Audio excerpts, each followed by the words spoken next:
And welcome to Global News Today, bringing you exclusive interviews with leading experts every weekday here on Arabiya English. I'm Tom Burges Watson. Coming up in our Thursday US special, we get the latest on escalating tensions between Washington and Caracas. This as the US seizes an oil tanker off the coast of Venezuela. We ask, where are things heading? We also reflect on US policy towards Ukraine. And we look at President Trump's plan for a golden visa for wealthy individuals. Plus, we'll be turning our eye to the Rafah border crossing that connects Gaza to Egypt. We ask, when will it fully reopen? And just how important is it?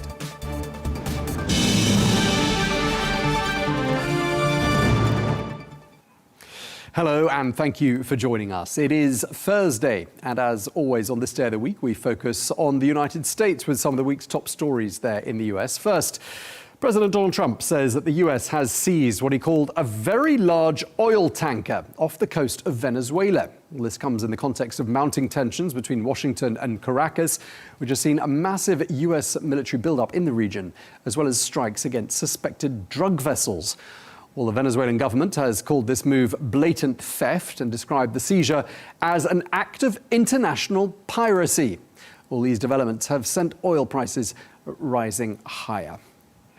Well, I am joined this week by Greg Swenson, who is the chair of Republicans Overseas. A very warm welcome to Greg. And I'm also joined by Amanda Makki, Republican strategist, who joins us there. Amanda, you're also a lawyer. I should have said lawyer and Republican strategist. There you are.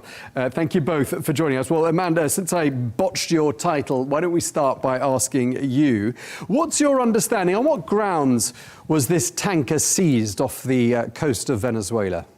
Well, I can't speak to the legality of this, and obviously that is something that Maduro has said he will take to the international courts. I think what we know as Americans is that President Trump was very serious about cleaning up the drugs and keeping drugs out of the United States. He believes that this is part and parcel of what he needs to do. And there's been criticism of him because it's been said, you know, the fentanyl crisis has been happening at the border, not necessarily in international waters.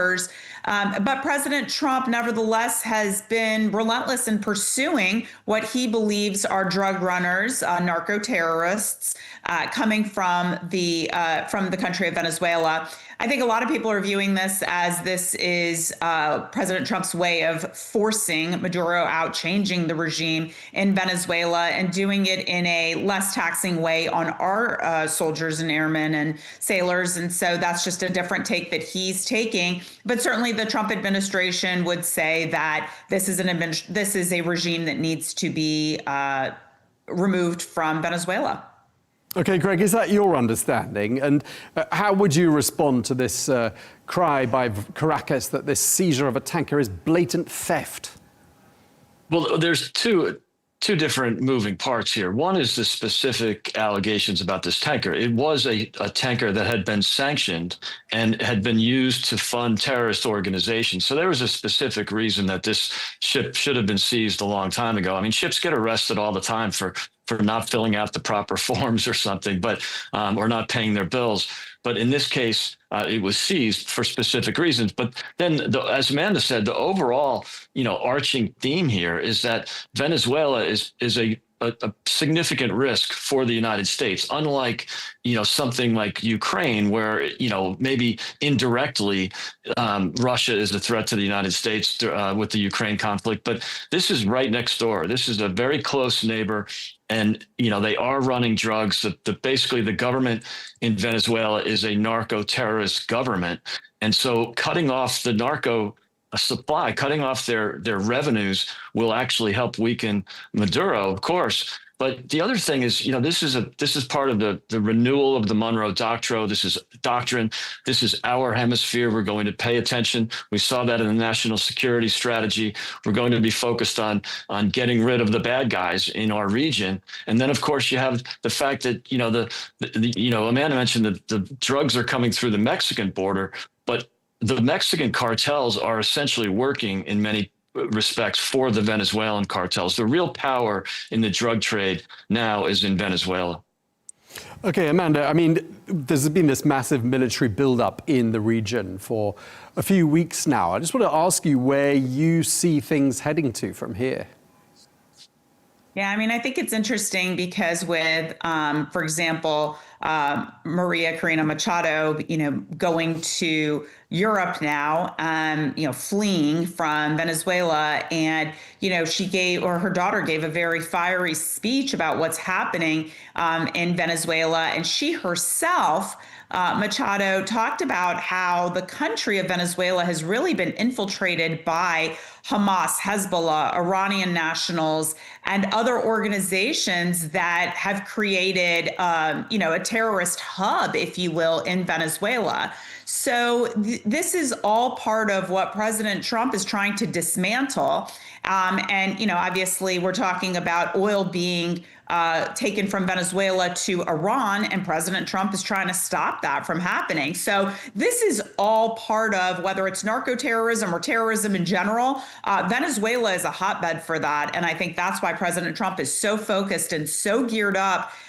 We haven't seen this type of ramping up in that area, that region of the world, in decades. And so this is very clearly very important to President Trump, and something that he sees as a lifeline to stopping what's happening in the United States with the fentanyl crisis and the drug crisis in general. Yeah, it's really interesting, Amanda, because what you're saying sort of goes some way towards explaining why the Iranian embassy in Caracas, of all the embassies, should have spoken out about this. And they've described the seizure of that tanker as, quote, a grave violation of international laws and norms. So clearly some ties there, as you correctly identify, between Iran and Venezuela.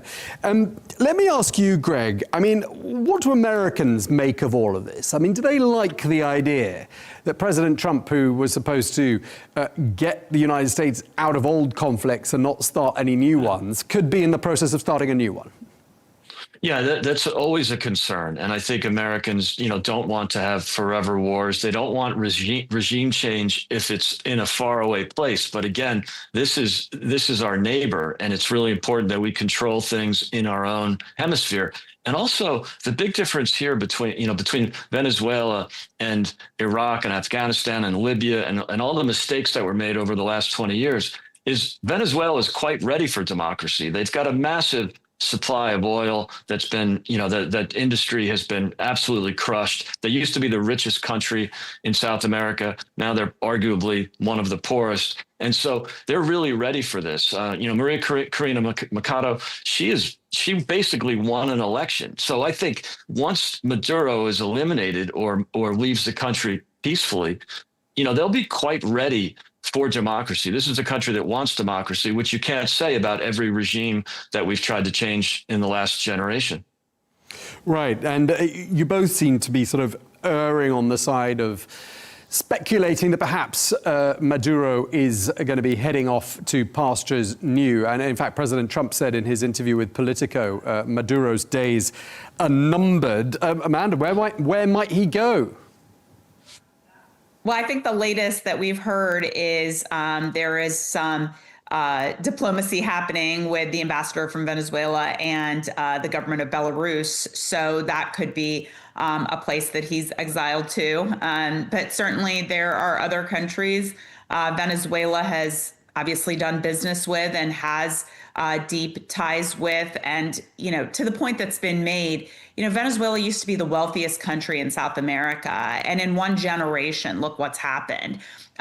What Machado has been talking about really since, getting out of Venezuela, she's been talking about how other countries too can face what Venezuela has faced, and all of this can happen in one generation. So this is really important on the geopolitical level, that we look at these examples and see how failed leadership destroys a country. I mean, Iran's a perfect example of it if you think about it. I mean, what happened in 1979 when the government was toppled with the aid of the United States to bring in an Islamic regime? I mean, look what happened. Now, that's not what happened in Venezuela, but we're talking about, two countries that are very relative to each other. So this is really important on the geopolitical level. And I think that's why President Trump is taking this so very seriously and wanting to, move forces in that area. And really since September, he's had an eye on Venezuela.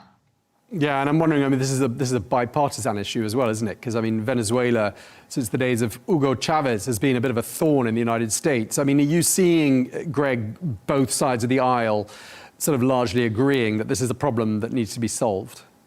I'm not quite sure of that, Tom, because the Democrats at this point will just argue against anything that President Trump does. This is a common sense issue, and they've had a habit of supporting issues or policies that poll at 20%. I think most Americans understand that fentanyl killing 80,000 Americans every year, it's more than we lost in Vietnam, in the whole war. It's outrageous. And I think the voters, the people, are quite supportive.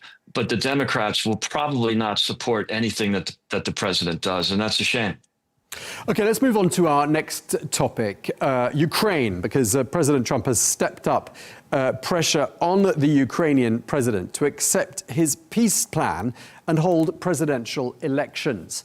President Zelensky says he's prepared to go ahead with a vote. He's currently restricted under martial law. He says that a vote would only be possible if the US and Europe ensure security. Meanwhile, Kyiv and its European allies have pushed back on the US-backed plan on the grounds they view it as being too favorable to Moscow. Well, last Friday, President Trump released a new national security strategy, which appears to point to a retreat from bolstering European security and which presents a more conciliatory stance towards Russia. Let's start by talking about peace and Ukraine. Amanda, does it look to you like we're getting close to a deal? It's really hard to say. We have such conflicting messages. You have the president who has been saying, and we've talked about it on the show previously, that the president has said, look, you've lost land. You have to cede that you are not winning. He said it directly to Zelensky back in February in that debacle of a meeting at the White House. So I think President Trump is, look, he said it many times, there are winners and there are losers, and you are losing Ukraine. You need to give up something and cede something. And that's what he's been pushing Zelensky in the direction of. Now, look at that as compared to what Congress did, where they passed an $800 billion package for Ukraine. And so, I'm sorry, 800 million. And so that was, something that I think a lot of Republicans are thinking, why are we still sending money to Ukraine when we can't even get close to some kind of a deal here because Zelensky's so far off? And so now President Trump is pushing on, you're not a legitimate president anymore because you won't hold elections. So I don't see this tapering off anytime soon. I don't see a resolution anytime soon. I think things might actually be getting worse than getting better. Greg, what are your thoughts? Because Washington wants a deal by the end of the year, and I'm wondering to myself whether a good and lasting deal can be struck that quickly. Yeah, it's challenging. And the wild card here is always Putin, because Zelensky has agreed, in principle to so many of the proposals that the president and his team have come up with. And it's always Putin. Putin doesn't mind more of his people dying. So what President Trump is trying to do is stop the killing, end the body bags. I'm quite sure the Ukrainians would love to do that too. And I think any argument that we can't cede anything, there's certain things that we can't give up. Well, yeah, but who's going to continue to fight this war?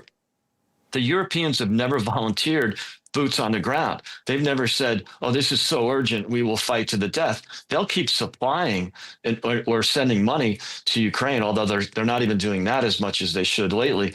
But, that means they'll fight to the last Ukrainian. And you've had well over 250,000 either desertions or soldiers going AWOL in Ukraine. They are running out of people.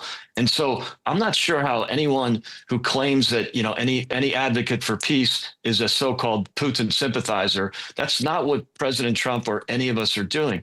We're not advocating or supporting Putin. We just want to stop the killing. And if that means some compromise, well, that's just inevitable because Ukraine just can't win this war.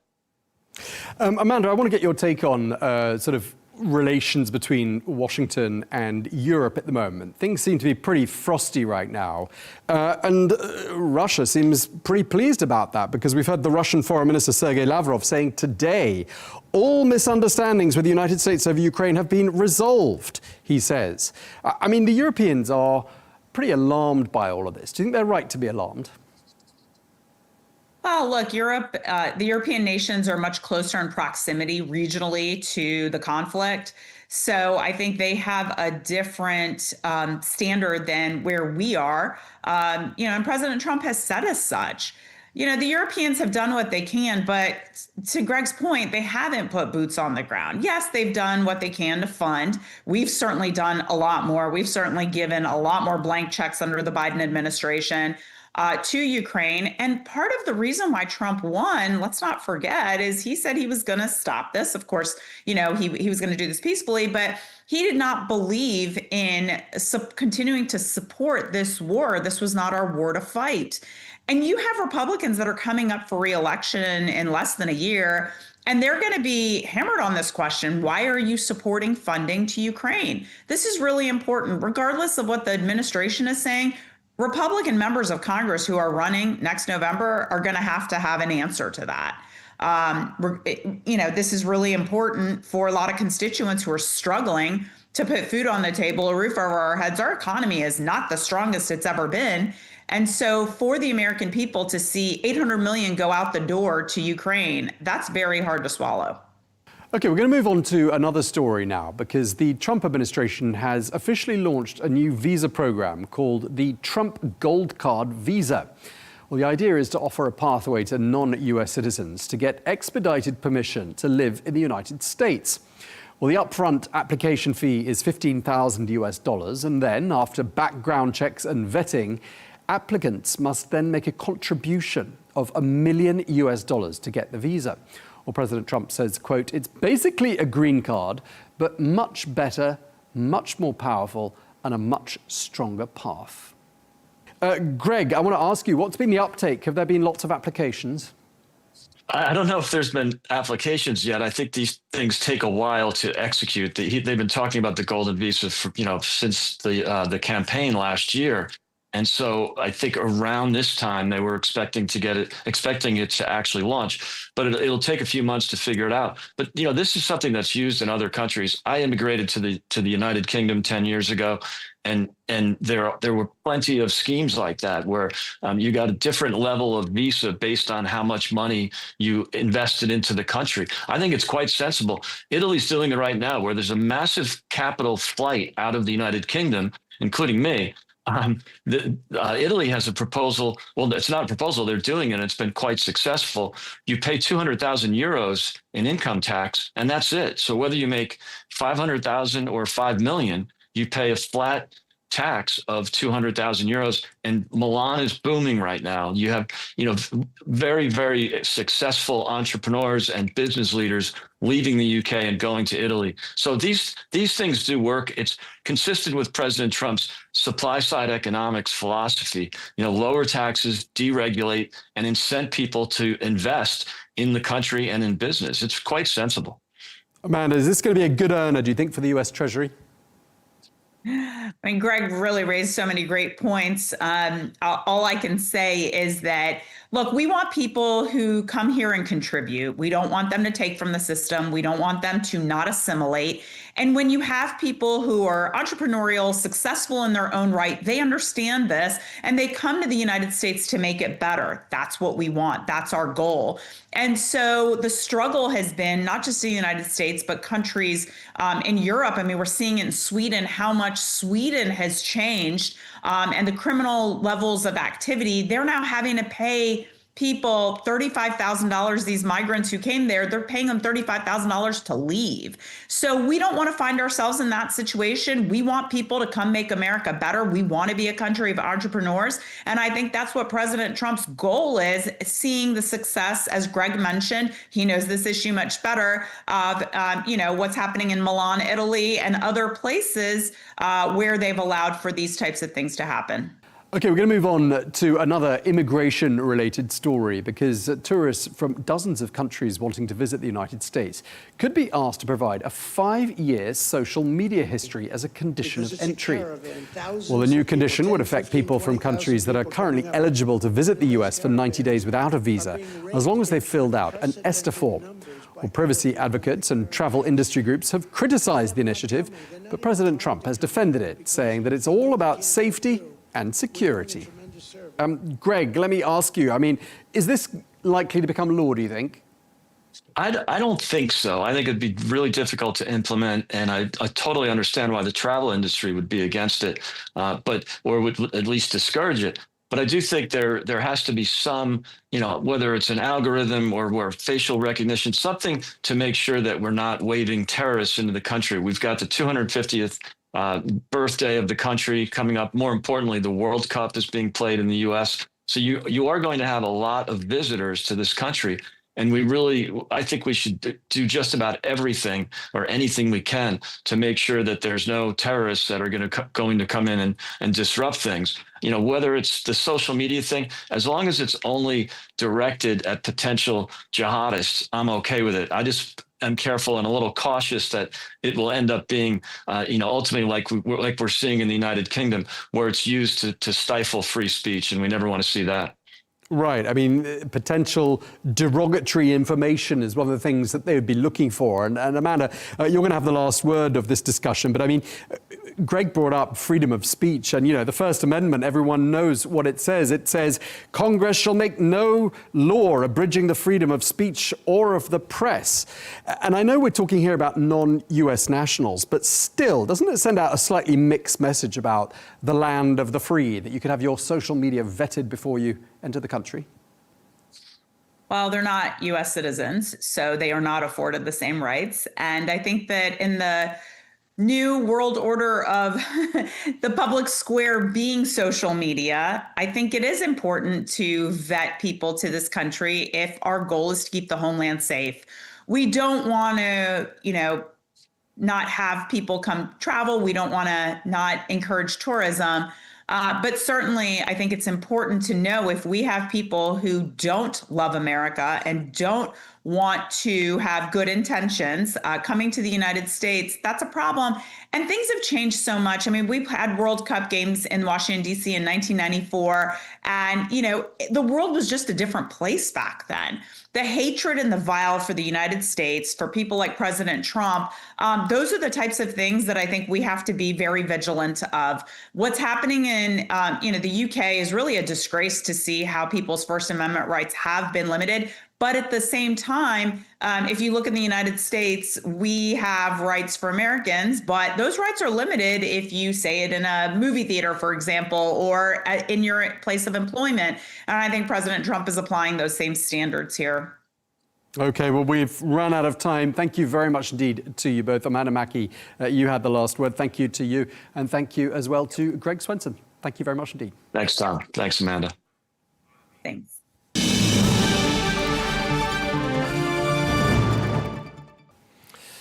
Now, in other news, in recent days, Israel has said that it will allow for the reopening of the Rafah border crossing, which connects Gaza to Egypt. Well, this move would allow thousands of Palestinians in need of medical care to leave the enclave via Egypt.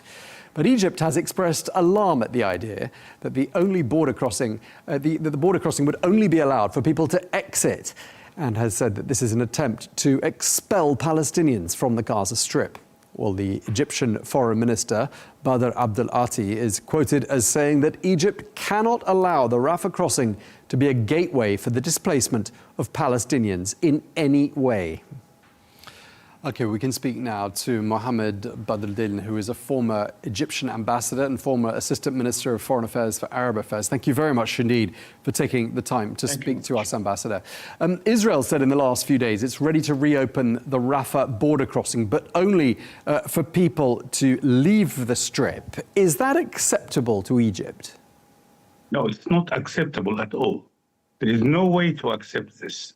This Israeli policy was adopted since the beginning of this war, and it was rejected by Egypt and the people of Egypt, and it was rejected openly several times. And there is no way that the Egyptian or the government or the state of Egypt will accept this. Okay, so I mean, if the idea is to let people leave Rafah and not go back again, what's Israel trying to achieve?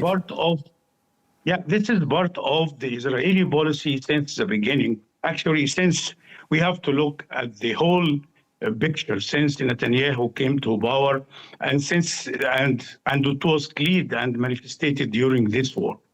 The Prime Minister of Israel want to end and to destroy all the Palestinian cause, and to destroy any possibility to have a real solution to the Palestinian cause and to the conflict in the Middle East, which means to accept the legitimate right of the Palestinian people. So Israel, since the beginning of this war, tried to transfer all the Palestinian people to the Egyptian side and to the Jordanian side, which was rejected openly.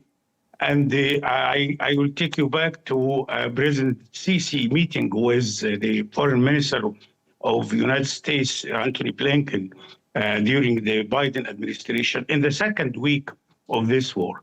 And I think what happened during this meeting was a clear manifestation of an Egyptian policy, which I don't think it will never change. Okay. There's no way to accept the Israeli policies in this regard. Okay, I mean, it's reported that Cairo is asking the United States for help again on this particular issue of the Rafah border crossing. Do you think this is going to be resolved? I think so. Since the Trump plan or to end this conflict, I describe this issue as President Trump wanted to save Israel from itself, from its destructive way, and from the erosion in the image of Israel across the world. So I think there is a possibility that President Trump will intervene again to convince or to press Israel to continue implementing the plan, which we all understand. It's very complicated. It's going to take more time than President Trump expected at the beginning. And if you remember yesterday, he was talking about that's the Council of Peace, which he's going to preside, is going to be established next year. So he's talking about 3 weeks from now. But it's going to, I think it's going to take more time and more pressure. And there is no way that Israel will implement its goals in this regard. Okay, I mean, under the terms of the ceasefire deal, the Rafah crossing was supposed to have opened already, wasn't it? I'm wondering why it hasn't happened. Yeah, because Israel destroyed the Palestinian side. There is a clear condition from Egypt and from the international community, not only Egypt. That's the Rafah crossing has to be opened from the two sides, which means that's to prepare the Palestinian side to make it open in the two directions. We didn't accept from the beginning that it's only one direction from Gaza to Egypt and not from Egypt to Gaza. And I think it's when the United Nations, the Security Council adopted Trump plan, this is now an international community resolution, to only the Trump plan. So Israel has to accept that their goals of finishing or ending the Palestinian cause is not going to happen. Simply at that. Okay, I mean, Egypt has been very closely involved in the negotiations over the conflict from the beginning. We're now at the end, it seems, of phase one, and we're supposed to be entering phase two. How close are we? What's your understanding? How close are we to phase two of the ceasefire agreement? Unfortunately, I don't think that the phase two is very close yet. We will need more pressure on the Israeli side to start. It was supposed to start more than 3 weeks or 4 weeks ago, the second phase.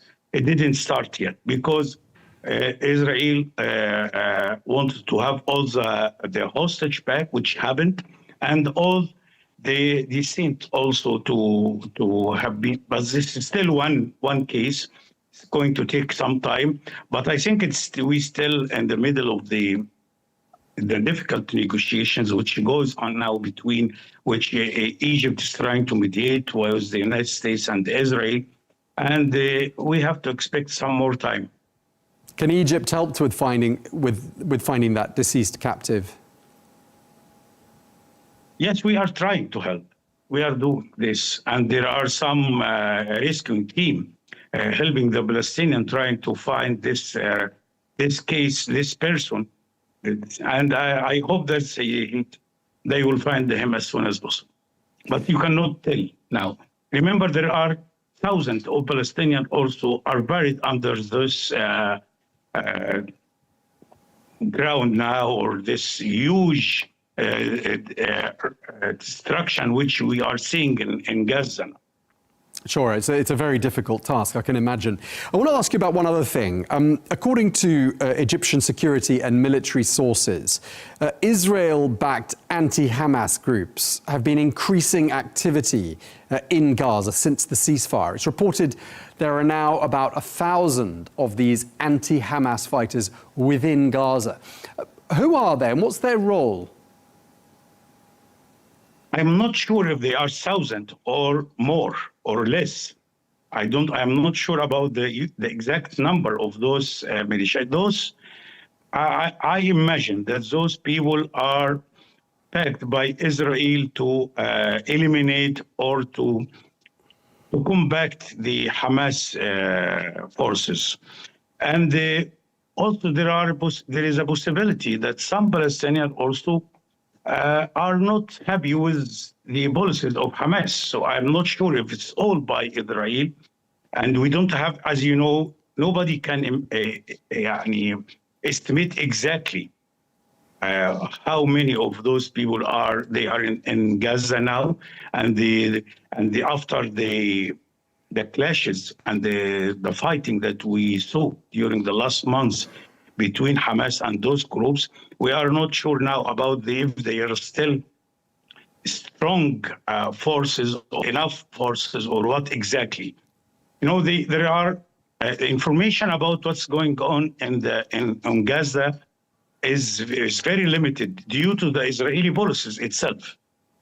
Sure, no, very difficult to speculate on what's happening there. Just lastly, I wanted to ask you about the future prospects of a Palestinian state, because from what we've heard from the Israeli Prime Minister Benjamin Netanyahu in recent days, he's not moving 1 inch with regards to his objection to a Palestinian state. And I'm wondering what the reaction is to that in Egypt.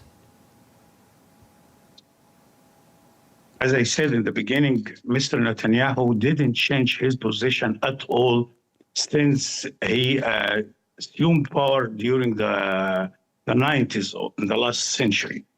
And he did a lot to destroy the Oslo plan and the Oslo process, as we all know. And he didn't move at all toward this. I don't think that he is going to do that without huge pressure from all over the world. The public opinion, the international public opinion has changed a lot since this genocide, which we all saw in Gaza and is going on now also in the West Bank. And I think it's going, maybe we have to wait a little bit to see how the pressure, how it will mount. And if there is a possibility for an election in Israel, it should happen. If this has happened, I don't see now the peace forces which we used to know, those which used to exist in Israel since Camp David. They are no longer any effective party in the Israeli affairs. But we hope. I'm sure we all expect and we all understand this is a very difficult situation now, and the Palestinian suffering is going to continue for some time. But there is a possibility now with the resilience of the Palestinian people and with the change in the international public opinion, and even I hope if there will be some change in the Israeli political opinion also. Okay, well, we really appreciate you taking the time to speak to us. Former Egyptian Ambassador Mohammed Badruddin, thank you very much indeed for your time, sir. Thank you, sir.